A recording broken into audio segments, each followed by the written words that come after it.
लो जी वीरे, आज हम मरूंडे बनाएंगे। सबसे पहले मरूंडों को उबालना है, उनका शीरा बनाना है। शीरा बनाने के बाद आपने पॉपकॉर्न लेने हैं, बहुत सारे पॉपकॉर्न्स लेने के बाद आपने जो शीरा बनाया है उसके अंदर आपने पॉपकॉर्न्स को मिक्स करना है अच्छी तरह। ये शीरा तैयार हो गया है। अब हम इसके अंदर जो है पॉपकॉर्न्स मिक्स कर देंगे। अब इनको अच्छी तरह मिक्स करके हम अब इनके गोले बनाएंगे जी।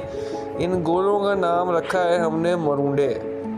अंग्रेज़ी में इसे और भी बहुत कुछ कहते हैं, लेकिन पाई असी देसी ज़बान मरूंडे कहते हैं। ये छोटे छोटे गोले बना के मरूंडे तैयार हो गए। अब अपने चाहने वालों को, मोहब्बत करने वालों को आप प्यारा सा पैक करके इस तरह का तोहफ़ा दे दें और सर्दियों की सौगात कबूल करें।